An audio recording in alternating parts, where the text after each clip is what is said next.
कैसे हैं सब? The infrastructure website? I created one for our startup using Wix. Let me show you how it is. First, go to wix.com. बेटा पहला question डाल दें screen पे। शाबाश, शुरू करें बेटा, सवाल करना शुरू करो। क्वेश्चन नंबर 1 आज का, देखिए क्वेश्चन को समझना है। कैसे हैं सब? The infrastructure website? I created one for our startup using Wix. Let me show you how it is. First, go to wix.com. और यहाँ से एक गेंद को ऊपर की तरफ फेंका गया 30 मीटर प्रति सेकंड से, और यहाँ से एक गेंद को छोड़ दिया गया u बराबर 0 करते हुए ऐसे, और ये ऊंचाई है ऐसा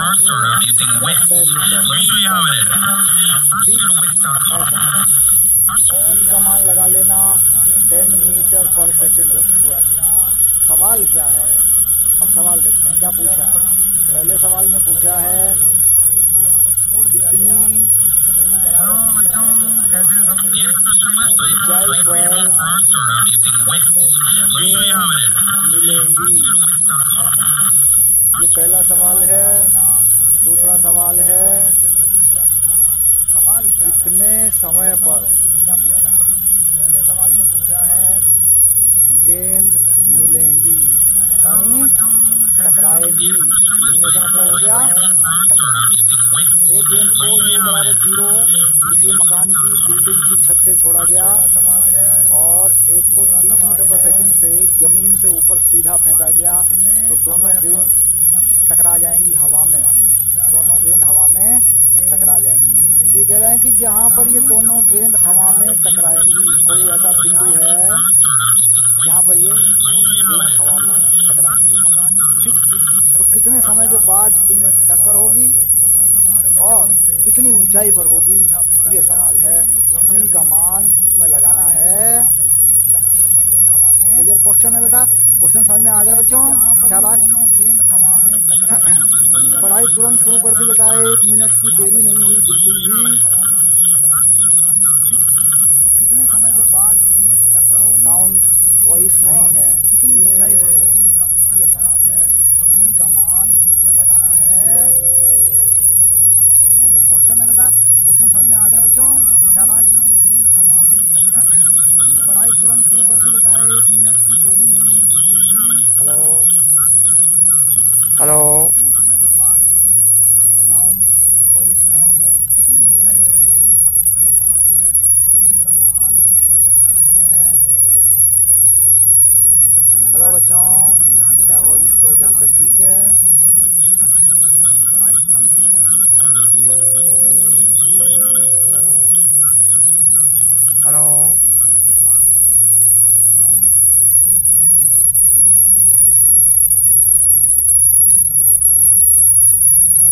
नो लाइक।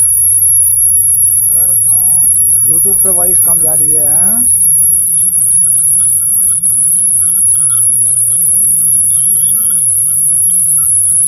चलो थोड़ा बढ़ा देते हैं।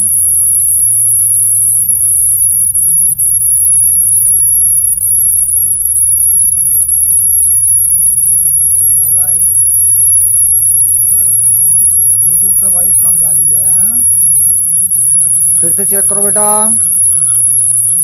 हेलो, शाबाश। चलो थोड़ा बढ़ा देते हैं।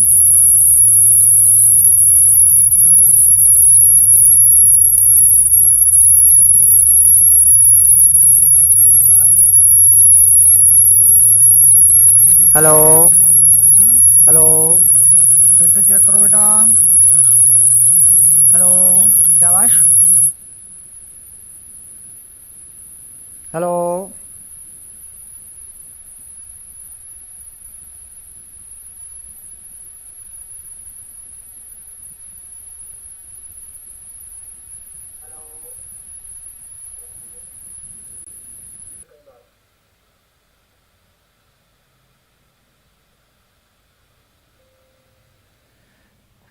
ओके बच्चों, इस क्वेश्चन को सॉल्व करें। डोंट वेस्ट द टाइम, समय बर्बाद नहीं करेंगे, सवाल करेंगे।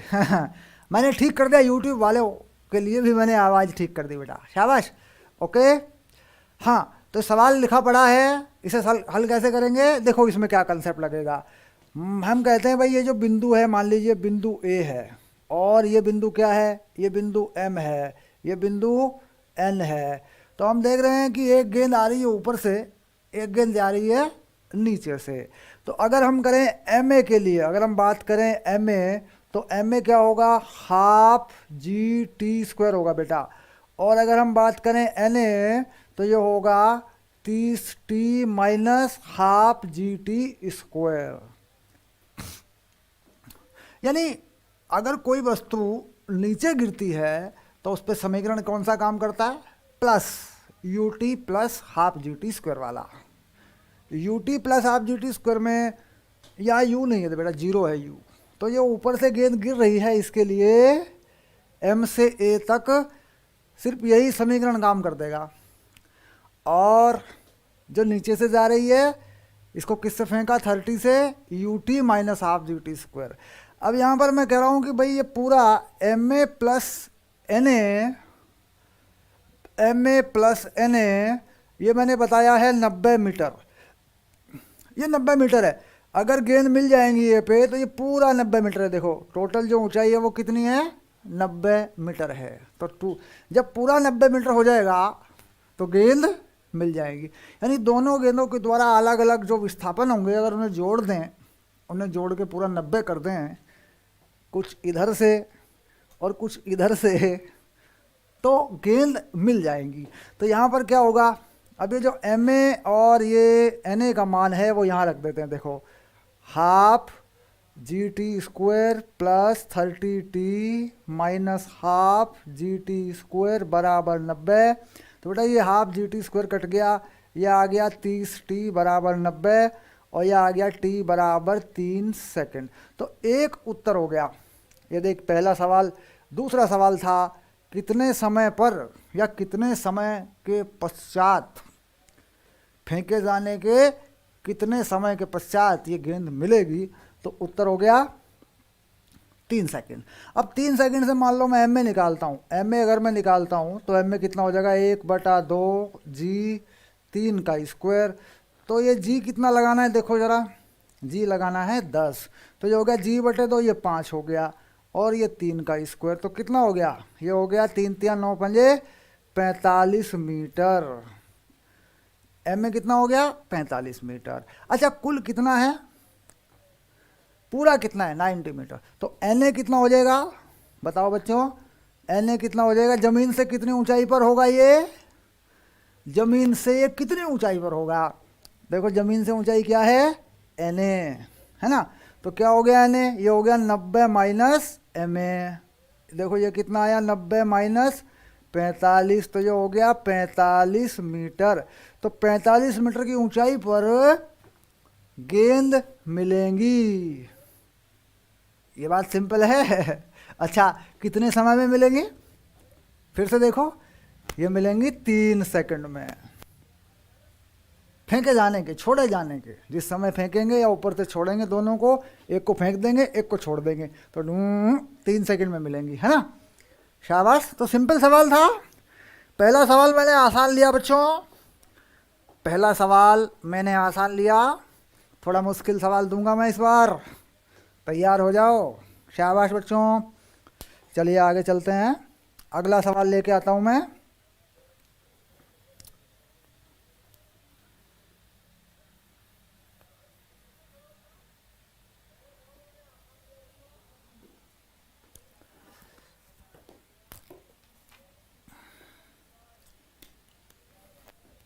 हाँ बेटा, अब अगला सवाल देखें। बढ़िया सवाल देंगे, एकदम टनाटन सवाल देंगे। देखो कैसे। क्वेश्चन नंबर 2 कह रहा है हमारे पास 2 ट्रेन हैं, 2 रेलगाड़ियां हैं, ठीक। ये जो पहली रेलगाड़ी है ये है 300 मीटर लंबी। इस रेलगाड़ी की जो लंबाई है ये है L1, और ये L1 है 300 मीटर। और दूसरी रेलगाड़ी की जो लंबाई है वो है 400 मीटर। इस रेलगाड़ी की लंबाई क्या है बेटा, 400 मीटर। इसकी जो लंबाई है रेलगाड़ी की ये है L2, और L2 कितना है 400 मीटर। ठीक, ये जो रेलगाड़ी है ये चल रही है 15 मीटर पर सेकंड से और ये चल रही है 10 मीटर पर सेकंड से। ठीक, दोनों रेलगाड़ी एक दिशा में जा रही है। देखो एक रेलगाड़ी ये रही, देखो इसे मान ले ए, इसे मान ले बी। ठीक, तो सवाल क्या पूछा है बच्चों? दो रेलगाड़ी हो गई, सवाल हो रहा है, सवाल पूछा है। ठीक, सवाल क्या पूछा है? यदि रेलगाड़ियों के बीच की दूरी, यदि रेलगाड़ियों के बीच की दूरी चालक से चालक, बीच की दूरी है, क्या कह रहे हैं? चालक से चालक तक। बेटा ये भी ध्यान देने की बात होती है, चालक से चालक तक, है ना। कह रहा है 500 मीटर है तो कितने समय में बी का चालक ए के चालक को पार करेगा? सवाल को ठीक से समझना बेटा, सवाल को ठीक से समझना। सवाल को ठीक से समझना, बेसिक कंसेप्ट है। अगर ये सवाल तुमने ठीक से समझ लिया तो इससे आगे जो एक सवाल है, मुश्किल सवाल है, एनसीईआरटी पर आधारित एक सवाल है। एनसीईआरटी में ऐसा एक सवाल है, 7 नंबर का सवाल है, सरल रेखा में गति में, है ना। 6, 7, 8, 9, 7, 8, 9 जो सवाल हैं वो इसी तरह के हैं, आपेक्षिक गति वाले हैं, है ना। तो इसको ठीक से सवाल को समझना, सवाल समझ में आ गया तो आंसर का यानी सॉल्यूशन भी, हल भी समझ में आएगा। ज़्यादातर समस्या यही रहती है कि दरअसल हम सवाल को ही नहीं समझ पा रहे होते हैं कि सवाल क्या है। ठीक है बच्चों, आगे चलते हैं। शाबाश राजपाल भाई, शालू बेटा, अंकुर, वेरी गुड। यूट्यूब पर आवाज़ सही कर दी शालू बेटा मैंने, नॉट एन इशू, कोई दिक्कत नहीं है। ओके शाबाश।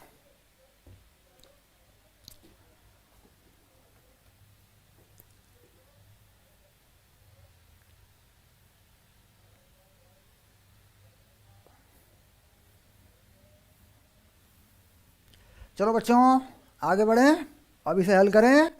शाबाश, सॉल्यूशन लेके आता हूँ इसका। शाबाश बच्चों, सोच लिया क्या सवाल है? जल्दी ना करें बेटा, जल्दी ना करें, आराम से बैठे करते रहें, कॉपी में पढ़ते बैठे रहें। मतलब पढ़ाई चल रही है, कोई फिल्म नहीं चल रही है। अब गाना आएगा, अब फिल्म में डिशुम डिशुम होगी, लड़ाई बजेगी, अभी देखो धर्मेंद्र इस विलन को ख़त्म कर देगा, या ऐसा कुछ नहीं हो रहा है बेटा, पढ़ाई चल रही है। ओके, वीडियो का मतलब ये थोड़ी ना है कि फिल्म चल रही है। जल्दी जल्दी नहीं, आराम से है। चलो बच्चों, सवाल को समझ लिया? शाबाश। तो यहाँ पर एक कंसेप्ट काम करता है बेटा, देखो सिंपल सा कंसेप्ट काम करता है। मान लीजिए मैं इस रेलगाड़ी को बनाऊँ, ये रेलगाड़ी है मेरे पास ए, और इस रेलगाड़ी के पीछे कहीं एक दूसरी रेलगाड़ी है, ये है बी, है ना। इसकी लंबाई है L2 और इसकी लंबाई है L1, और ड्राइवर से ड्राइवर तक की जो दूरी है बेटा, ये दूरी है ड्राइवर से ड्राइवर तक की, ये है 500 मीटर। ये ड्राइवर से ड्राइवर तक की दूरी है बेटा। देखो आगे यहाँ ड्राइवर है और यहाँ ड्राइवर है। ठीक, अब ये रेलगाड़ी जा रही है आगे की तरफ, इस दिशा में ये जा रही है मान लीजिए 10 मीटर पर सेकंड से, और ये रेलगाड़ी जा रही है मान लो आगे 15 मीटर पर सेकंड से। बिल्कुल सिंपल सा सवाल है। अब होता क्या है कि भाई एक समय ऐसा आएगा, देखो अगर देखा जाए तो बी की चाल ज़्यादा है, अगर देखा जाए तो बी की चाल ज़्यादा है, 15 मीटर पर सेकंड है बी की चाल। तो जाहिर सी बात है कि वो पकड़ेगा जो है ए को पकड़ेगा, पार करेगा, आगे बढ़ेगा, है ना। दो समानांतर पटरियों पर ये सब जो हो रहा है, दो रेलगाड़ियाँ दो पटरियों पर जा रही हैं एक ही दिशा में। है ना। तो अब क्या होगा कि हम यहाँ कहते हैं भाई रिलेटिव वेलोसिटी है या अपेक्षिक वेग है, तो हम कह रहे हैं कि यहाँ जाके ऐसी स्थिति पैदा हो जाती है कि दोनों गाड़ियाँ के चालक एक ही जगह पे आ जाते हैं। क्योंकि देखो अब ऐसा होगा, दोनों गाड़ियों के चालक जब एक ही जगह पे आ जाएंगे, लाइन पे आ जाएंगे, तो इसका मतलब हो जाएगा कि भाई अब ये बी वाला इसको पार करेगा, यानी बी गाड़ी के चालक ने ए वाले चालक को पकड़ लिया। वही सवाल है। अच्छा, अब इस पूरे खेल में हम देख रहे हैं यहाँ पर एक सिंपल सा कंसेप्ट है कि भाई जो लंबाई है L1 वो 300 है और जो L2 है वो 400 है। यानी यहाँ पे ये भी हो रहा है कि भाई इस गाड़ी की जो लंबाई है ये 400 है, ये थोड़ी सी ज़्यादा है, ऐसा मामला है। और ये L1 है तो 300 है ना। तो कुल मिला के हम देखें भाई, ये जो ए के चालक ने जो दूरी तय करी, देखो ए के चालक ने दूरी तय करी, हम मान लें साहब ये तो x है, ऐसे ए के द्वारा कितनी दूरी तय हुई, हम लिख रहे हैं कि ए द्वारा तय दूरी समय t में, कितना समय मान लें, t मान लें, ठीक, समय t में। तो क्या कर दें इसको, ये कर दिया x, और ये किससे चल रहा है, ये चल रहा है 10 से, तो कितना हो गया 10 t बस। क्योंकि इसमें कोई त्वरण नहीं है, कुछ नहीं है, सिंपल सी बात है भाई। ये जो है यहाँ से यहाँ तक पहुँचा चालक। अब ये ए के द्वारा है, क्या देख रहे हैं, चालक, ड्राइवर को देख रहे हैं, गार्ड को नहीं देख रहे, ड्राइवर को देख रहे हैं, ठीक। अब इसके बाद बी द्वारा तय दूरी समय t में, वही समय है, समय t मान लिया, कितना समय मान लिया यहाँ तक, समय t मान लिया, ओके। अब इसकी बात करें बी वाले की, तो बी ने कितनी दूरी तय करी, तो बेटा देखो ये बी दूरी ये तय करेगा 500, ये तय करेगा और ये x तय करेगा। तो इसने तय करी है 500 प्लस x और ये चला 15t। जरा ध्यान से देखें बच्चों, कितना चला 500 कहाँ से आया, देखो ये पहले बी का ड्राइवर और ए के ड्राइवर के बीच में कितनी दूरी थी, 500 मीटर, ये पूरा 500 चलेगा। और जितना ए का ड्राइवर यहाँ पहुँचा है उतना ही बी का ड्राइवर भी यहाँ तक पहुँचेगा, तो x भी चलेगा। इसको क्या माना, x, है ना बच्चों, शाबाश। तो ये हो गया पहला समीकरण, और बेटा ये हो गया दूसरा समीकरण, ऐसे। अब क्या करें, अब पहले समीकरण से x का मान दूसरे में लगा दें, तो 500 प्लस, देखो ये x का मान ये रहा, है ना, इसे यहाँ लगा दे, इसमें पहले वाले समीकरण से x का मान दूसरे वाले में डाल दो। बेटा फिजिक्स पढ़ रहे हो, हल्के में नहीं होती चीज़ें, ये हल्का मामला नहीं है, शाबाश। तो x का मान यहाँ लगा दिया, तो 10t बराबर 15t, 15t हो गया। तो 5t बराबर 500 और t बराबर 100, तो 100 सेकंड में पकड़ जाएगा, 100 सेकंड में बी का ड्राइवर ए के ड्राइवर को पकड़ लेगा, ठीक। अब यहाँ पर इसमें सबसे ज़्यादा ध्यान देने की बात यह है कि इसमें कहीं भी जो रेलगाड़ी की लंबाइयाँ थी 300 मीटर और 400 मीटर, वो कहीं भी शामिल नहीं हुई हैं। तो कहीं भी इस पूरे की पूरी कैलकुलेशन में जो रेल की लंबाइयाँ थी वो कहीं शामिल नहीं हुई हैं बेटा, वो कहीं शामिल नहीं हुई हैं, ठीक। क्यों, क्योंकि यहाँ पे कहा था समय में बी का चालक ए के चालक को पार करेगा, और जो पहले दूरी बताई गई थी साहब, इन चालकों के बीच की जो दूरी है चालक से चालक तक, वो 500 मीटर है। तो सारा का सारा मामला चालकों पर आ गया। दूरी पहले कहाँ बताई थी, चालकों के बीच में, ड्राइवर के बीच में दूरी बताई थी, बाद में भी ड्राइवर ने एक दूसरे को पास किया है। तो पीछे गाड़ी कितनी लंबी है इससे कोई मतलब नहीं है, देखो कहीं भी नहीं आया ये कंसेप्ट में, है ना।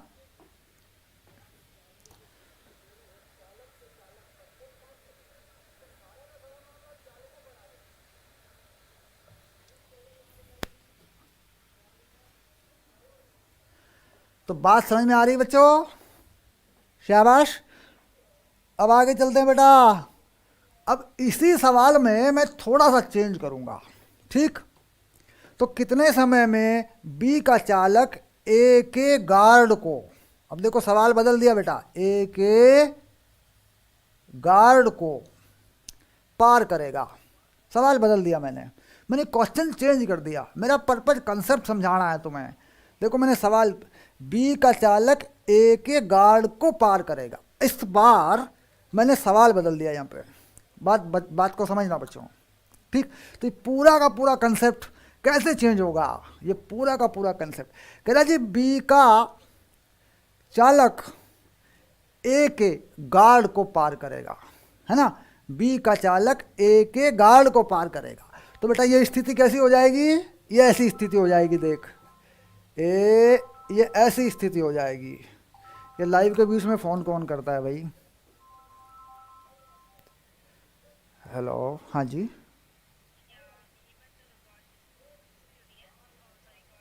नहीं, मैं एक्चुअली कहीं बाहर हूँ, घर पे है। दूसरा नंबर होगा आपके पास, मैं जाके बात करा देता हूँ आपके। उसी पे, हाँ उसी पे यूज़ कर लीजिए आप। Okay okay okay, bye. तो ये स्थिति कब होगी?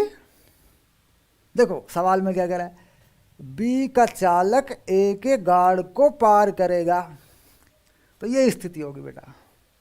अब यहाँ पे सिचुएशन थोड़ी बदल गई है। अब देखो ये जो कहानी है, ये जो कि तुम, ये समीकरण यहाँ ये एज इट इज है, लेकिन ये समीकरण बदल जाएगा बेटा। देख, बी द्वारा तय की गई दूरी 500 प्लस एक्स, 500 प्लस एक्स नहीं होगी, क्योंकि इस बार ना ये जो बी की लंबाई है जिसे हम कह रहे हैं L2, ये नहीं चलना है, क्योंकि यहीं पे पीछे गार्ड है। तो ये समीकरण कैसी हो जाएगी? ये समीकरण हो जाएगी ऐसी, माइनस L2 बराबर 15t। ये समीकरण ऐसा हो जाएगा बेटा, चाहे देख लो, ध्यान से देखो, लॉजिक पे सोचो। बी का ड्राइवर ये 500 चलेगा, 500 में ये दूरी चलेगा यहाँ तक, ये वाली, तो ये है कितनी? ये है x माइनस L2। क्यों? क्योंकि बी ए का ड्राइवर यहाँ से यहाँ तक पूरी दूरी हमने कितनी मानी हुई है? x। अब बी का ड्राइवर पीछे ए के गार्ड तक आएगा, तो जाहिर सी बात है कि x में से L2 कम करके चलेगा। ये देखो x में से L2 कम करके चलेगा। अच्छा, L2 का मान क्या है? L2 का मान है 400, तो यहाँ 400 लगा दूँ मैं, शाबाश। और x का मान लगा दूँ तो 500 प्लस 10t माइनस 400 बराबर 15t। तो ये हो गया 100 बराबर 5t और t बराबर 20 सेकेंड। ये आंसर आ गया बच्चों। तो बात को समझ रहे हैं बेटा? किस तरीके से गाड़ी की लंबाई, रेल की लंबाई जो है, किस तरीके से सवालों में शामिल हो रही है, इन्वॉल्व हो रही है। समझ रहे हैं? यहाँ पर चीज़ बदल दी थी मैंने, देखो पूरा सिस्टम कैसे बदला। इस बार अब बेटा मैं और सवाल को बदल रहा हूँ, इस क्वेश्चन को मैं फिर से बदल रहा हूँ। मैं कह रहा हूँ बी का गार्ड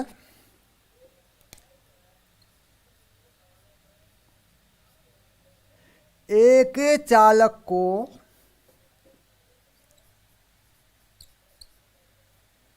पार करेगा। फिर से पढ़ ले बेटा, इस पूरे सवाल में देख मैंने ये परिवर्तन कर दिया। ठीक, इस पूरे सवाल में मैंने ये परिवर्तन कर दिया। अच्छा, यहाँ से नीचे नीचे के समीकरण बदलेंगे बेटा, ये देख, क्योंकि ये तो तूने मान रखा है कि भाई ए की दूरी क्या है? x है, ये तो माना हुआ है पहले से ही। और ये सिचुएशन भी यही है कि चालक से चालक की 500 मीटर है। इस बार इसलिए सवाल पूछा बी का गार्ड ए के चालक को पार करेगा। ठीक, अब देख बी का गार्ड, तो यहाँ सिचुएशन बदल जाएगी बेटा। बी का गार्ड ए के चालक को पार करेगा, तो सिचुएशन ये हो जाएगी बेटा ऐसे। ये हो गया ए का चालक और ये हो गया बी का गार्ड और ये हो गया L1। ये देख, ये बन गया, ये रहा। तो इस बार ये पूरी जो दूरी है, ये वाली पूरी जो दूरी है जिसको बी का ड्राइवर या बी का चालक चलेगा, ये है x plus L2, x plus L1। ये रही, देख बात को समझ रहे हैं बच्चों? देखो कैसे, ए के चालक ने कितनी दूरी चली, x, ओके, और बी के चालक ने ये 500 मीटर कवर किया, चालक टू चालक, और ये पूरा x भी कवर किया, है ना, और अपनी लंबाई के बराबर दूरी तय करी, तब कहीं जाके बी का गार्ड ए के चालक को पार करेगा। देखो, बी का गार्ड ए के चालक को पार करेगा। लॉजिक पे बात हो रही है बेटा। अब कैसे बनेगा समीकरण? अब आया बी द्वारा तय दूरी कितनी हो जाएगी, बी द्वारा तय दूरी कितनी हो जाएगी, है ना। चलिए देखते कितनी हो जाएगी। तो ये हो जाएगी 15t बराबर, यानी चाल गुना समय किससे चल रही है, बी 15 से। शाबाश। कितनी हो जाएगी, ये हो जाएगी 500 प्लस x प्लस L1। अपनी पूरी लंबाई को बी पार करेगा, तब जा करके ए के गार्ड के, ए का ड्राइवर बी का गार्ड इस तरीके से मैच करेंगे, ए का चालक बी का गार्ड, यानी पूरी गाड़ी पार होगी, है ना। अब इसमें ये जो L1 है ये यहाँ से लगेगा 300। तो अब देखो, मैं मोबाइल को साइलेंस पे कर देता हूँ। शाबाश, ओके। अंकुर ने आंसर दे दिया है 160 सेकेंड। वेल डन, डन, शाबाश। पढ़ने वाले पढ़ रहे हैं, मतलब पढ़ने वाले पढ़ रहे हैं। सालू और राजपाल, आंसर दो बेटा, शाबाश। तो कुल मिलाकर ये हुआ 15t, ये हुआ 500, ये हो गया x 10t, और ये हो गया 300। बच्चों देख लो ध्यान से, ये 10t है, ये किसका है, ये b का है जो हमने माना है यहाँ से लेके यहाँ तक, ठीक। तो अब देखो 5t बराबर 10t, 5t बराबर कितना, 800, है ना। तो t बराबर इस बार कितना लग गया, 160 सेकेंड। तो बेटा ध्यान देना किस तरीके से रेल की लंबाइयाँ किस तरीके से समीकरणों में डाली जा रही हैं, ठीक। ये क्लियर हो चुका है। अब अगर ऐसा कोई रेल की लंबाई वाला सवाल करोगे ना, ये चित्र बना लेना बेटा, सवाल हो जाएगा तुम्हारा बेफिक्र, ठीक। चलो अगला सवाल ले लें बच्चों, शाबाश, अगला सवाल ले लें। ये क्वेश्चन डन हो गया है, ये कंसेप्ट भी आपने समझ लिया है। अगला सवाल ले लेता हूं मैं, शाबाश, ओके, डन।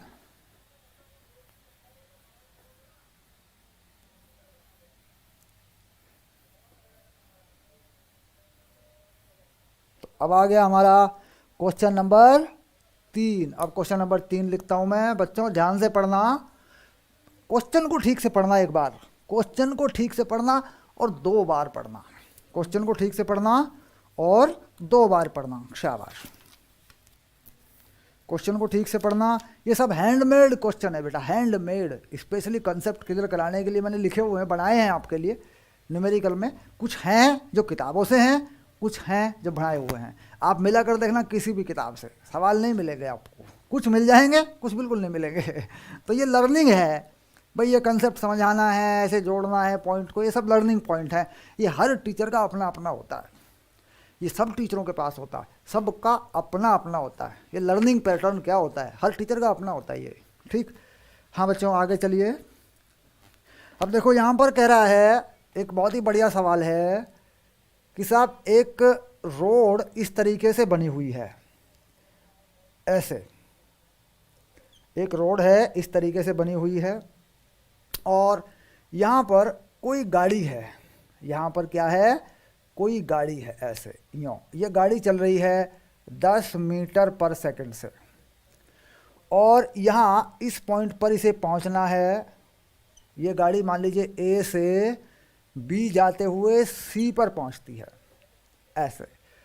और ये जो लंबाई है बेटा, ये वाली जो लंबाई है, ये पूरी ये 1000 मीटर है, और ये भी 1000 मीटर है। ऐसे चल रही है गाड़ी रोड पर। और कह रहा है अगर यहाँ से, इस जगह से, इस मैदान से गाड़ी को लेके आए, ये मैदान है, मैदान अगर यहाँ से लेके आए तो गाड़ी की चाल जो है वो आधी रह जाती है। यानी यहाँ पे गाड़ी की चाल हो जाती है 5 मीटर पर सेकंड। यानी एक तो रोड है, एक मैदान है। रोड बनी हुई है, सड़क बनी हुई है। भाई ये तो रोड है जिस पे गाड़ी 10 मीटर प्रति सेकंड से यहाँ पहुँचेगी।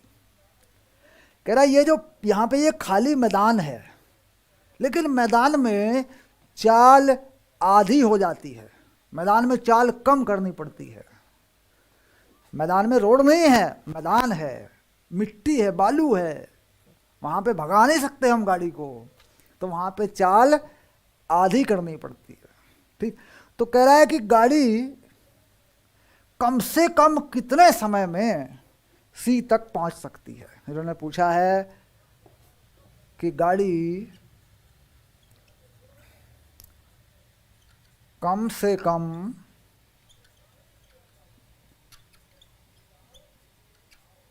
कितने समय में ए से सी तक पहुंच सकती है। तो सवाल को पहले समझना ज़रूरी है बच्चों। पहले सवाल समझ में आ जाए एक बार, पहले सवाल समझ में आ जाए। ठीक, तो सवाल को फिर मैं एक बार समझा देता हूँ तुम्हें कि भाई ये रोड है, ये सड़क है, यानी ये जो है ना, ये सड़क है। इस सड़क पर जो गाड़ी चलती है वो चलती है 10 मीटर प्रति सेकंड से, और यहाँ खाली मैदान है, पहुँचना है यहाँ पे। यहाँ गाड़ी जब चली है ये भी 1000 मीटर है, और इधर मुड़ेगी ये भी 1000 मीटर है, 1000 मीटर है सीधा। तो अगर बेटा गाड़ी यहाँ से इस रास्ते से आए, ए से बी जाए, बी से सी जाए, तो गाड़ी चलेगी 2000 मीटर, और रफ्तार क्या होगी 10। लेकिन ये कह रहे हैं कि इस ड्राइवर को साइंस की, विज्ञान की जानकारी है। इस ड्राइवर को साइंस की, विज्ञान की, गणित की जानकारी है, और इसे ये भी पता है कि साहब ये जो मैदान है यहाँ पर चाल 5 मीटर प्रति सेकंड हो जाती है, आधी स्पीड से गाड़ी चलती है। तो ड्राइवर पर एक प्रेशर है, ड्राइवर पर एक दबाव है कि जल्दी से जल्दी यहाँ पहुँचना है सी पे, जल्दी से जल्दी।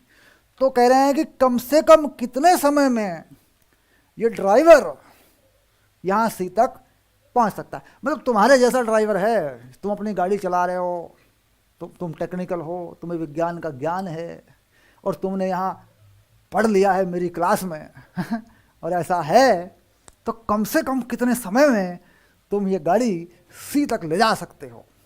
ओके, ये सवाल है। तो सवाल डन हो गया बच्चों। चलिए शाबाश, आगे चलिए।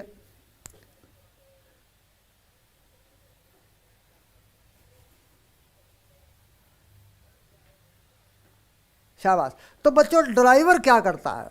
ड्राइवर ये करता है कि ये जो मैदान है, ये जो सड़क है, ऐसे ड्राइवर क्या करता है, गाड़ी को यहाँ से उतार देता है x, और ये l, और ये l माइनस x।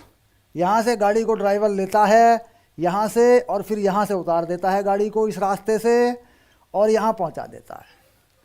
कम से कम टाइम में वो ये नोट करता है कि दरअसल ये x क्या होना चाहिए, और फिर वो टाइम निकाल लेता है। यानी ड्राइवर यहाँ नहीं ले जाता गाड़ी को, ये पॉइंट क्या है, ये A है, ये पॉइंट क्या है, ये B है, ये C है। तो ड्राइवर एक अपना रास्ता बनाता है, ये रास्ता, ये रोड बनाता है ड्राइवर, इस रास्ते पर गाड़ी को चलाता है और यहाँ पहुँच जाता है। यानी मैदान में सीधा यहाँ पे नहीं गया, B पे, इधर को नहीं मुड़ा, पहले ही कट मार दिया मैदान में से और C तक पहुँच गया। लेकिन ये कट उसने कहाँ मारा, कितना पहले गाड़ी छोड़ी, रोड छोड़ी और मैदान से निकल गया सीधा।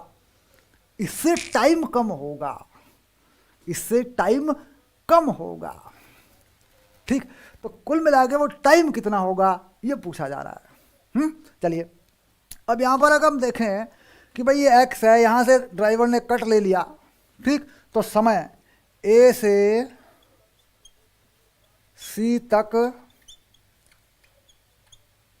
पहुँचने का समय, तो इसे मान लेते हैं टी। ये हो गया एल माइनस एक्स बटे 10, जो बेटा ये 10 है, और जो एल है वो कितना है, एल है 1000 मीटर। ये रहा देखो, ये पूरा एल है और ये भी एल है, तो ये चीज़ क्या हो गई यहाँ, ये हो गया इतनी जो दूरी बनी, ये बनी 1000 माइनस एक्स, ये x हो गया, ये पूरा l बन गया यहाँ से यहाँ तक 1000। देखो प्रतीक को हटा देता हूँ ऐसे, तो यहाँ क्या हो गया, यहाँ बन गया 1000 माइनस एक्स। ये समय कहाँ का है बच्चों, ये समय कौन सा है, ये वाला समय है जहाँ पर गाड़ी 10 मीटर प्रति सेकंड से चल रही है।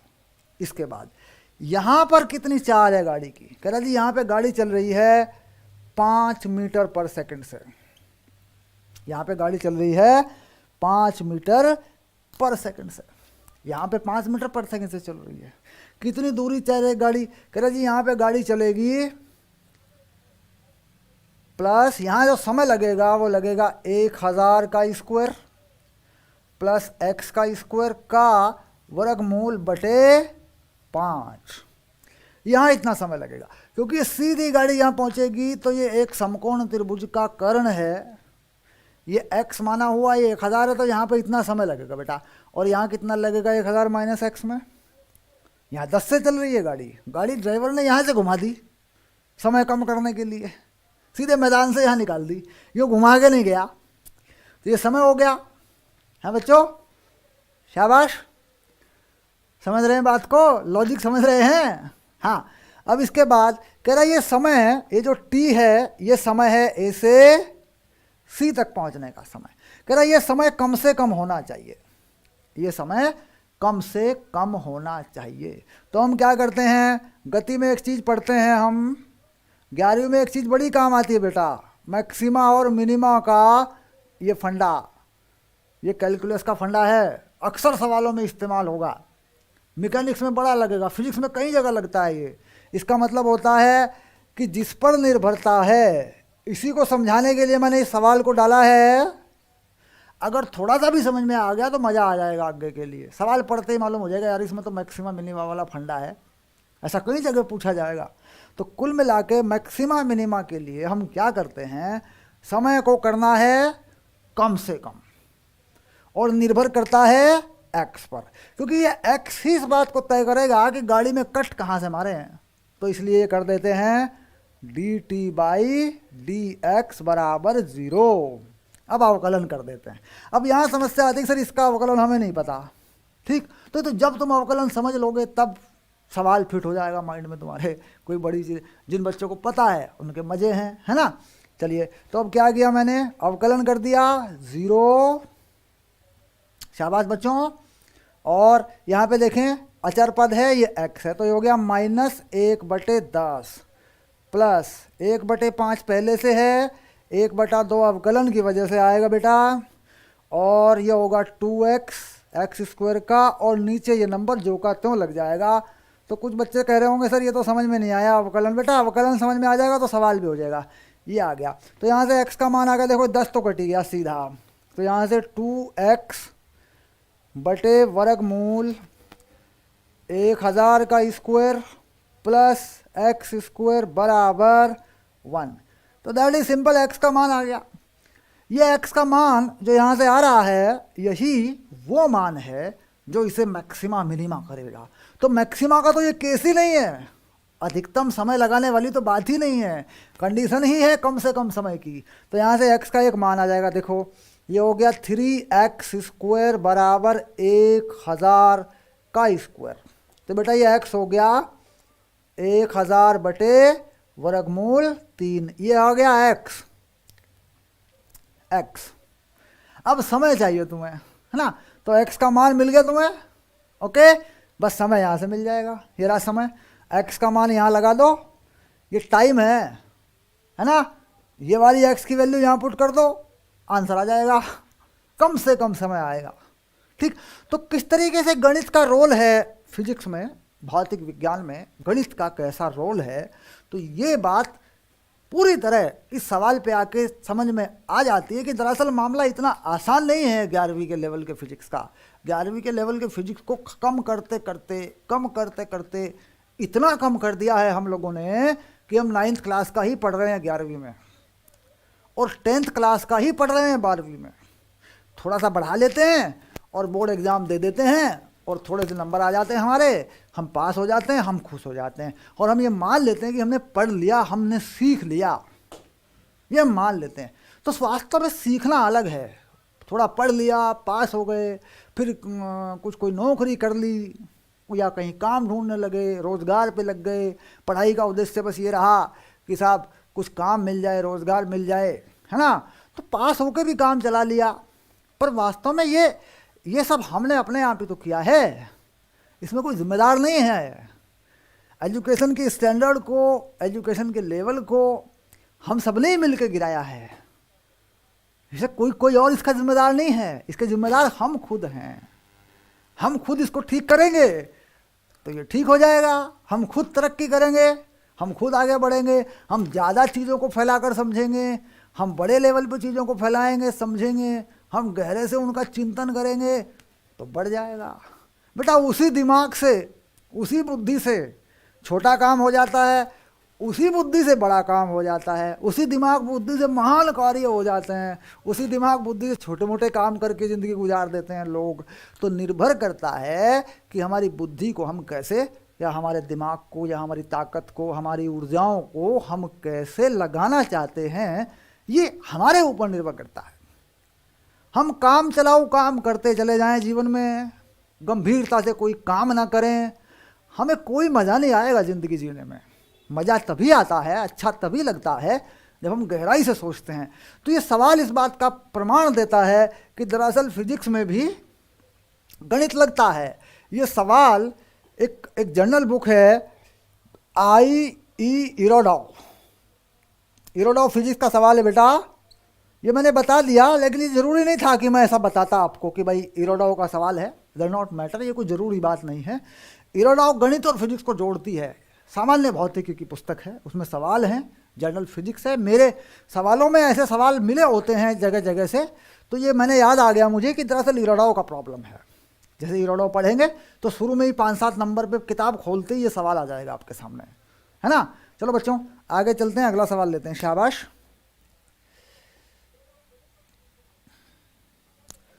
अवकलन समझ में नहीं आती यहाँ पे, वो कोई बड़ी चीज़ नहीं, मैंने कहा अवकलन कोई बड़ी चीज़ नहीं है, एक बार अवकलन कर लोगे तो हो जाएगा। बट नेट और इसमें फिजिक्स कहाँ है, ये तो समझ में आ गया कि समय किस प्रकार कम किया गया, ये बात तो समझ में आ गई, ये तो सिंपल सी चीज़ है, अब तो ये सरल हो जाएगा। अवकलन करके कैसे कम करोगे, अवकलन करके जीरो लगाना होता है, यहाँ तक भी क्लियर है। अब किसका अवकलन क्या होता है, ये कोई बड़ी चीज़ नहीं। जैसे ही आप आगे बढ़ोगे, गणित पढ़ोगे थोड़ा सा, तो अवकलन क्लियर हो जाएगा। जैसे ही अवकलन समझ में आएगा, कॉन्सेप्ट तैयार हो जाएगा तुम्हारा। इस कॉन्सेप्ट में क्या प्रॉब्लम है, सिर्फ अवकलन अटक गया, तो जैसे ही अवकलन होगा कॉन्सेप्ट तैयार है। फिजिक्स का बेसिक नहीं हम अटका सकते अवकलन के चक्कर में, हम फिजिक्स के बेसिक को अवकलन के चक्कर में रोक नहीं सकते। अवकलन ठीक है जितना है, बाद में अवकलन ठीक हो जाएगा तो पूरा फिजिक्स हमारे कंट्रोल में, सब कुछ हमारे जो है सिस्टम में चलने लगेगा, है ना। चलो बच्चों आगे बढ़ते हैं, अगला सवाल लिख देता हूँ एक बार। शाबाश, मेहनत करो बच्चों। तो जब जब गणित की समस्या आएगी बेटा, जब जब गणित की समस्या आएगी, जब जब गणित आएगा, तो क्या किया जाता है कि वहाँ से छोड़ दिया जाता है उस चीज़ को। यार इसमें गणित लगता है, छोड़ दो, इसे मत पढ़ाओ बच्चों को, बच्चों की समझ में नहीं आएगा, ये जितना समझ में आएगा उतना पढ़ा दो आप। मेरा मानना ये है कि जितना समझ में आएगा उतना पढ़ा दो। अगर इसमें अवकलन की समस्या है तो बाद में हल होगी, कम से कम आप अवकलन तक तो लेके जाओ बच्चों को, अवकलन तक बता दो आप, बाकी बाद में देखेंगे। हाँ शाबाश बच्चों, अगला सवाल लिखता हूँ बेटा। अगला सवाल आ गया। हाँ, यहाँ पर एक एक्सरसाइज लिख देता हूँ मैं, एग्जाम्पल, है ना। ये कह रहे हैं जी एक लकड़ी का गुटका है, ये एक लकड़ी का गुटका है, ये है गुटका और ये स्थिर है बेटा, ये स्थिर है। लकड़ी का एक गुटका है, ये स्थिर है, ये रखा हुआ है सरफेस के ऊपर, गुटका स्थिर है, ऐसे लिख दिया देखो मैंने। हाँ अच्छा, अब ये कह रहे हैं कि पीछे से एक गोली आती है, एक गोली इसमें मारी गई, दागी गई ऐसे, ये गोली है कोई, जिसका वेग है u0 और ये गुटके में प्रवेश करती है और रुक जाती है फाइनली ये गोली गुटके में जाके कहीं पे रुक जाती है। ये देखो, ये गोली जो है यहाँ पे आके रुक गई, गुटके के अंदर रुक गई, और ये गोली गुटके में एक दूरी x चलने के बाद रुकती है, धंस जाती है गुटके में। इसे कह रहे हैं कि ये x0 है। ठीक, तो गुटके द्वारा कुछ जानकारी है, गुटके द्वारा गोली पर मंदम a बराबर अल्फा एक्स स्क्वायर है, जहां अल्फा अचर है। x गोली द्वारा गुटके में चली गई दूरी है।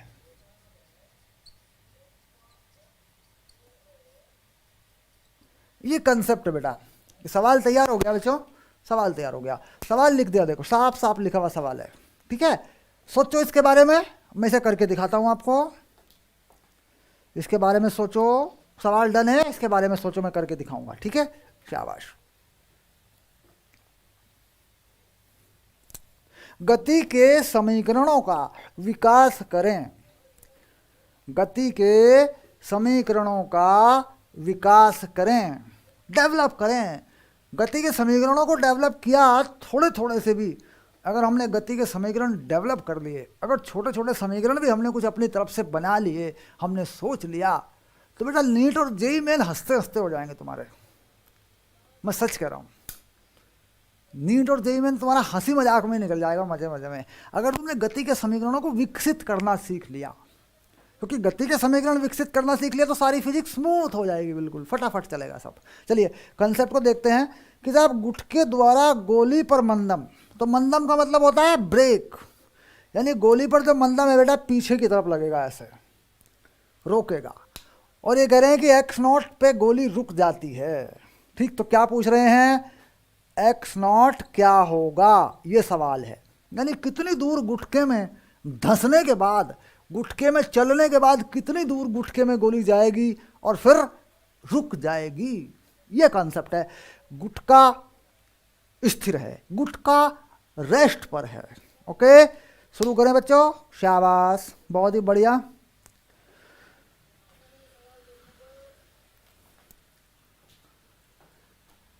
गणित में और भौतिकी में नए नए सवालों में आपका स्वागत है। मैं विक्रम सिंह आपके साथ हूँ बच्चों। ठीक, यूट्यूब पे बच्चे आते हैं और 2-4 मिनट देखते हैं, तो यही हो क्या रहा है भाई चैप्टर का नाम तो 11वीं का लिखा है, लेकिन ये पढ़ा क्या रहे हैं तो बेचारे चले जाते हैं। कुछ बच्चे रुकते भी हैं, कुछ को समझ में आ रहा होता है, कुछ बच्चे स्किप कर जाते हैं वहाँ से। क्योंकि यूट्यूब पे क्या है कि मेला देखो, मेले टाइप की चीज़ें हैं, मेले में कुछ चलो देख लेते हैं, कुछ मिल जाए अपनी पसंद का, कोई खिलौना मिल जाए अपनी पसंद का, चलो यूट्यूब पे चलते हैं। तो खेलने की चीज़ नहीं है, चीज़ खेलने की नहीं है, खिलौनों की दुनिया नहीं है, यहाँ पर पढ़ाई चल रही है। हम बेटा वही क्लास यूट्यूब पे स्ट्रीम कर रहे हैं जो अपने कोर्स में कर रहे हैं विद्याकुल पे। हम खिलौने नहीं खेल रहे हैं, खिलौनों से नहीं खिला रहे हैं आपको यूट्यूब पे। यूट्यूब से हमारा कोई कंसर्न नहीं, मेरा कोई कंसर्न नहीं रहा कभी यूट्यूब से। मैंने कभी यूट्यूब के अकॉर्डिंग वीडियो नहीं बनाया, कभी नहीं पढ़ाया मैंने जो पढ़ाना था बस वही पढ़ाया है। यूट्यूब से पहले जो मैं पढ़ा रहा था, 2001 से पढ़ा रहा हूँ मैं। यूट्यूब पे पढ़ाई शुरू हुई है 2012-13 में, 13 साल बाद मेरे आने के। तो मैंने जो पढ़ाया वही पढ़ाया है, मैंने वही पढ़ाया है, मैंने कभी देखा ही नहीं कोई यूट्यूब पे क्या पढ़ा रहा है क्या नहीं पढ़ा रहा है। हमने जो पढ़ाया बस वही पढ़ाया। शाबाश, चलो बच्चे आओ शुरू करते हैं। तो यहाँ पर क्या कह रहे हैं कि भाई जो मंदम है वो है अल्फा एक्स स्क्वायर। तो मंदम यानी मंदम को गति के समीकरण में कैसे लिखते हैं? तो मंदम को लिखते हैं त्वरण माइनस अल्फा एक्स स्क्वायर। ये मंदम लिखा करते हैं अपन। ये है त्वरण, माइनस लगा दिया तो मंदम लिख देंगे इसको। मंदम का मतलब है कि ये निशान यहाँ माइनस का लगा दिया जाता है। ये है समीकरण, फंडामेंटल इक्वेशन, जो मूल समीकरण है त्वरण का वो ये है। अगर हम किसी गति की बात करें तो ये दो तरीक़ों से बताया जाता है बच्चों, d we by D t. और अगर मैं d we by D t में d x by D x यानी विस्थापन का थोड़ा थोड़ा सा गुणा कर लूँ, भाग कर लूँ, तो देखो ये D x by D T ये बन जाता है V D we by D X. तो बेटा त्वरण का ये समीकरण वेग और विस्थापन के रूप में बदल जाता है ऐसे। तो यहाँ पर वेग की जो निर्भरता है, वेग की जो निर्भरता है वो हमें एक्स पे चाहिए, क्योंकि कितनी दूर जाके रुकेगा। जैसे गति का तीसरा समीकरण होता है, गति का तीसरा समीकरण क्या होता है बच्चों? We square you square 2as वाला नहीं होता एक, है ना? वो नहीं लगेगा यहाँ पे सर वही लगा दो, वही लगा दो सर, यहाँ पे नहीं लगेगा वो, क्योंकि वो अचर त्वरण है, वो कांस्टेंट एक्सेलरेशन वाला है।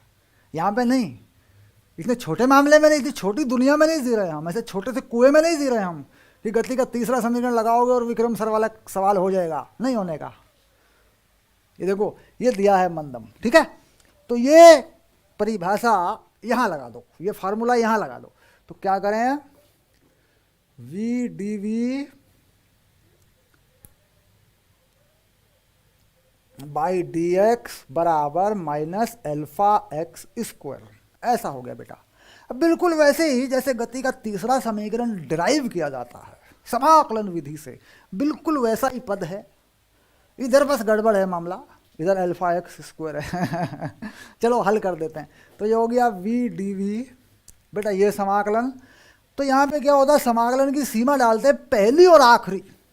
तो पहली चाल क्या है? यू नॉट, ये बेटा ये ले यू नॉट, और बाद में यहाँ के कितनी हो गई चाल? ये v बराबर 0, गुटका तो रुक गया, सॉरी गोली तो रुक गई, तो ये हो गया 0 बराबर alpha X square D x, यहाँ पे 0 और यहाँ पे बेटा एक्स नॉट, और ये माइनस, क्योंकि यहाँ पे क्या है, यहाँ पे कितना एक्स है जब गोली घुसेगी? ये हो गया एक्स बराबर 0, और यहाँ पे हो गया एक्स बराबर एक्स नॉट, यहाँ से लेके यहाँ तक। तो अंतिम जो सीमा है, फाइनल जो लिमिट है वो कितनी है? वो है एक्स नॉट। एक्स नॉट चलने के बाद 0 हो गई है चाल। पहले एक्स कितना था? 0। जब गोली इसमें घुसना शुरू हुई तब किस चाल से घुसी थी गोली? यू नॉट से। पक्की बात है, वो यहाँ लग गया देख। तो यानी जैसी सीमा इधर होती है बाएं पक्ष में, उसके संगत सीमा इधर होती है, कॉरेस्पॉन्डिंग लिमिट, कॉरेस्पॉन्डिंग लिमिट, संगत सीमा वो इधर होती है। बस हो गया सवाल, समाकलन करना बाकी है, आंसर आ जाएगा। चलो करो, अब इसका समाकलन करते हैं। तो ये हो गया वी स्क्वायर बाई 2 सीमा यू नॉट 0, बेटा ये माइनस अल्फा एक्स क्यूब बटे 3 सीमा 0 से एक्स नॉट। यहाँ लिमिट लगाओगे, पहले ये लगाओगे इसकी जगह पे, फिर ये लगाओगे, तो कैसा करोगे? 0 का स्क्वायर बटे 2 माइनस यू नॉट का स्क्वायर बटे 2, ऐसे लगती है बेटा सीमा। पहले 0 लगाओगे इसकी जगह पे, फिर माइनस करके ये लगाओगे, माइनस अल्फा यहाँ लगाओगे तो ऐसे लगेगी बेटा, देख x not cube by 3 minus 0 cube by 3, ये सीमा ऐसे लगेगी। यानी पहले इसकी जगह पे ये लगाओगे, फिर ये लगाओगे, माइनस बीच में upper limit minus lower limit, ये कॉन्सेप्ट है। तो यहाँ पे तो सिंपल सी बात है, मुझे तो अब इसमें कुछ नज़र नहीं आता बच्चों ऐसा। ये देखो ऐसे यहाँ लिख देंगे, ठीक है। अब देखो क्या हो गया, ये क्या हो गया सर? तो ये हो गया देखो 2/3/2, तो ये हो गया x0 3/2 u0 स्क्वायर की पावर 1/3। बेटा ये हो गया आंसर, ये ले, शाबाश। आती रहेंगी बहारें, जाती रहेंगी बहारें, दिल की नजर से दुनिया को देखो, दुनिया सदा ही हंसी है, आती रहेंगी बहारें, है ना। कितना बढ़िया लॉजिक, कितना बढ़िया गाना सुनाया, देखो हैं, शाबाश। ये लो बेटा आंसर आ गया, शाबाश, सवाल डन हो गया, कंसेप्ट फाइनल है। एक बार फिर से रिवाइज कर लेना, स्क्रीनशॉट ले लेना, कोई बड़ी चीज़ नहीं है, स्क्रीनशॉट ले लेना। और वीडियो के नीचे डिस्क्रिप्शन में टाँव टाँव नीचे होमवर्क शीट है, नोट्स हैं इस चैप्टर के, जाके जो है जैसे जाएंगे क्लिक पे तो वहाँ चैप्टर का नाम और ये सब मिलेगा, तो उस पर क्लिक करेंगे तो बेटा नोट्स वगैरह मिल जाएंगे, होमवर्क शीट मिल जाएगी। होमवर्क शीट का सॉल्यूशन जब तक ये चैप्टर चल रहा है 2-3 दिन के अंदर आ जाएगा, मैं बना रहा हूँ होमवर्क शीट को, कि सारे सवाल अगर आपने डन कर लिए, अच्छे से आपने समझ लिए, तो आपका फिजिक्स डन हो जाएगा up to JEE advance level. आप पढ़ के देखिए एक बार, हो सकता है आप स्टूडेंट हों, हो सकता है आप अध्यापक हों। बेटा यूट्यूब पे तो नहीं जानते हम कौन देख रहा है वीडियो, हैं, तो आप मेरे मित्र अध्यापक भी हो सकते हैं, हमारे साथी भी हो सकते हैं। तो मैं कहता हूँ कि मेरा नोट्स एक बार ज़रूर देख लीजिएगा आप देखिए वो लेवल अप कर रहा है कि नहीं कर रहा है, चेक करिए एक बार। बच्चों डन हुआ ये सवाल, अब लिखता हूँ अगला सवाल, ठीक। और ये सवाल अगला आज का आखिरी सवाल है, फिर कल मिलेंगे बेटा, कल मिलेंगे फिर बाकी कल। होमवर्क शीट शुरू कर दो करनी, मैं विद्याकुल वालों को कह रहा हूँ, अंकुर, भूवी, शालू, होमवर्क शीट डाउनलोड करो, सवाल करो उसमें से, तुम लोग सवाल करके देखो, और जो नहीं हो रहा है व्हाट्सएप पे भेजो डाउट, मुझे भेज दो फोटो। मुझे तो कई बार शक होता है तुम सारे होमवर्क करते हो कि नहीं करते हो, सारे होमवर्क किया करो अपने, शाबाश।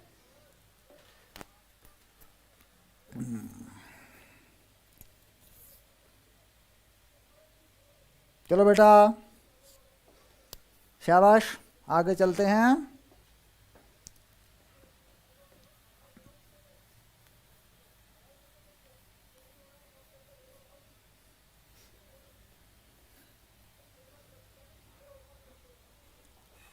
अगला सवाल, this is the next concept. Y अक्ष पर गतिमान, क्या कह रहे हैं, ये कह रहे हैं वाई अक्ष पर गतिमान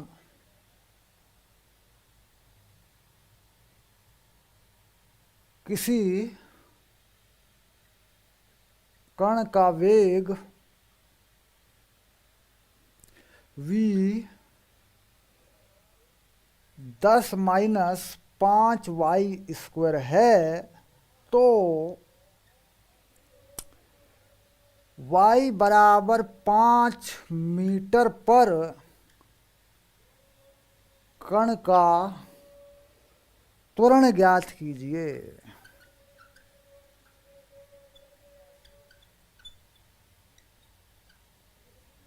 लो बेटा ये रहा सवाल, आ गया सवाल आपकी स्क्रीन पे। और बच्चों ये आज का आखिरी सवाल है, हाँ ये आज का आखिरी सवाल है, शाबाश। ये रखा बेटा, उधर रखा, ठीक है, आ जाओ, ये रहा। तो मुझे लगता है कि जिन लोगों ने कंसेप्ट को समझा है, अवकलन कैसे लगेगा, सिंपल सा अवकलन होगा, इसमें कुछ नहीं करना, बहुत बड़ा अवकलन तो इसमें होना नहीं है, कोई अंडर रूट वर्गमूल तो इसमें है नहीं, सिंपल सा। और जिन्होंने परिभाषा को समझा, त्वरण निकालने और त्वरण और वेग के बीच के संबंध को समझा, उनके लिए बहुत बढ़िया सवाल है। 5 मीटर पर त्वरण ज्ञात कीजिए, ये वेग और वाई अक्ष के निर्देशांक के बीच में संबंध है, ठीक, यानी वेग वाई का फलन है, ऐसा कह सकते हैं बच्चों। चलो शाबाश, तो कर दो बच्चों। मुझे इस बार उम्मीद है, क्योंकि मुझे इस बार उम्मीद है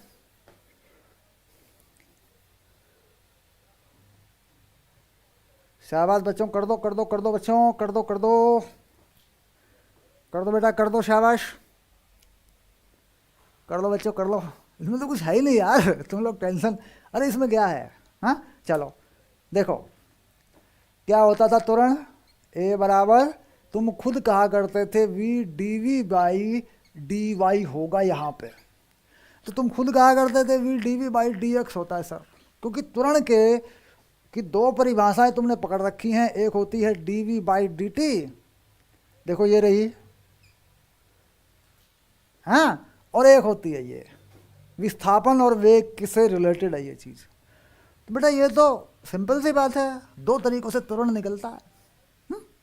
अब ये चीज़ लगेगी यहाँ पे तो, क्योंकि वाई अक्ष पर है और वाई अक्ष पे देखेंगे तो वाई का ही देखेंगे विस्थापन, तो ये लगेगा।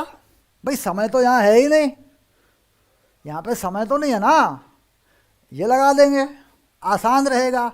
और अगर ये करेंगे तो हो इस रास्ते से भी जाएगा लेकिन लंबा होगा थोड़ा सा, तो क्या करें, ये लगा दें, इस रास्ते को छोड़ दें, अभी ऐसे कर दें। बेटा देखो तो v क्या है, v है 10 माइनस 5 वाई स्क्वायर, तो D we by D Y क्या हुआ बच्चों, 0 माइनस 10 वाई। देख बेटा होगा कि नहीं, y के सापेक्ष अवकलन 5 गुणा 2 वाई, 10 वाई हो गया। ठीक, अब a आ गया, a कितना आ गया, a हो गया v, ये रहा v, पूरा ये v है, ये रहा, ये हो गया 10 माइनस 5 वाई स्क्वायर, ओके। और D V upon D Y क्या हुआ, माइनस 10 वाई, ये आ गया। y का मान क्या रखूं बच्चों, 5, y पे तो पूछ रहा है, तो y का मान कितना रखूं, बोलो बोलो बोलो बोलो, 5, है ना, ले आ गया आंसर, शाबाश कर लो। तो क्या करते हैं अब, 10 माइनस 5 5 5 125 हो जाएगा सर, माइनस ये 50 हो जाएगा सर, और ये हो गया आंसर, मीटर पर सेकंड स्क्वायर। ठीक, तो मात्रक लिखना चाहते हैं भैया मीटर में है देखो, और समय किस में है, सेकंड में, तो यहाँ तो लिखा तो है नहीं समय सेकंड में है, पर जब मीटर सेकंड की बात आ रही तो स्टैंडर्ड यूनिट बता देनी चाहिए। मैंने लिखा यहाँ पे सेकंड में है समय, मुझे यहाँ मात्रक लिखना चाहिए था वेग का, यहाँ वेग का मात्रक मुझे लिखना चाहिए था मीटर प्रति सेकंड, वो जानकारी होनी चाहिए थी, तो उसके हिसाब से कितना आ जाएगा फिर सेकंड, क्योंकि जब मीटर प्रति सेकंड की बात कर रहे हैं तो मीटर प्रति सेकंड सेकंड में देंगे बेटा, तो ये मीटर प्रति सेकंड स्क्वायर हो गया, तो कितना हो गया, माइनस 115 है सर, और ये गुणा में माइनस 50, तो कितना ज़्यादा त्वरण आ गया रे बाप रे सवाल ही ऐसा लिख दिया मैंने, 115 गुणा 50, तो कितना हो गया 0, 5 5 25, 5 5 25, 5 1 5 2 7, कोई हासिल नहीं, 5 का 5, ये ले बेटा, ये आ गया मीटर पर सेकंड स्क्वायर। Simple done. तो अच्छे लेवल पर जाइए, अच्छी पढ़ाई करिए, अच्छे सवाल करिए, अच्छी किताब पढ़िए, अच्छे समाज में बैठिए, हाँ, तब बात बनेगी। जैसी संगति होती है बेटा वैसा ही फल होता है, संगति का बड़ा, माहौल का बड़ा फर्क है। कोटा में जाते थे बच्चे, जाते हैं तैयारी के लिए जाते हैं, माहौल के लिए, माहौल मिल जाता है कंपटीशन का, बड़े बड़े सेंटरों में पढ़ने वाले को क्या है, माहौल मिल जाता है। एवरेज बच्चे जाते हैं, हम हमेशा मना करते हैं भाई एवरेज बच्चे का क्या जाना कोटा, एवरेज बच्चा अपने घर में पढ़ो, उसमें पढ़ो। अब क्या हुआ, समय बदल गया, वही चीज़ें, वही मटेरियल, वही सारी बातें थोड़ी सी फीस में तुम्हें घर में ही बैठे बैठे मिल रही हैं, घर में ही बैठे बैठे मिल रही हैं, पर वो माहौल तुम्हें बनाना पड़ेगा। वो माहौल बनेगा तुम्हारी एकाग्रता से, तुम्हारी कंसंट्रेशन से वो माहौल बनेगा। घर बैठे रिजल्ट निकाल दो, घर बैठ के निकाल दो, कोई प्रॉब्लम नहीं है, पर तुम्हें खुद अपना मन वैसा करना पड़ेगा, तुम्हें ये मानना पड़ेगा कि नहीं मुझे पढ़ना ही है। सबसे बड़ी खतरनाक चीज़ पता क्या है, ये मोबाइल सबसे बड़ी खतरनाक चीज़ है, और सबसे ज़्यादा फ़ायदेमंद चीज़ पता क्या है, ये मोबाइल सबसे फ़ायदेमंद चीज़ है आज के टाइम में। अगर तुम इस पर भटको नहीं, इधर उधर नहीं जाओ, जब करना है बस वही करो, तो मोबाइल से फ़ायदेमंद क्या है पढ़ाई के मामले में। और अगर तुम इसे चलाओ इधर उधर, उसका एडिक्शन हो जाता है फिर मोबाइल का तो उससे खतरनाक भी क्या है। तो देखना है कि तुम्हारे पास एक हथियार है, मोबाइल एंड इंटरनेट। अब तुम इस हथियार का इस्तेमाल अपनी सुरक्षा के लिए, अपने जीवन में उपयोग करने के लिए करते हो, या इस हथियार से खुद अपने आप को गोली मारते हो, नुकसान पहुंचाते हो। सीधी बात की है बेटा, मैंने सीधी बात करी है। मिलते हैं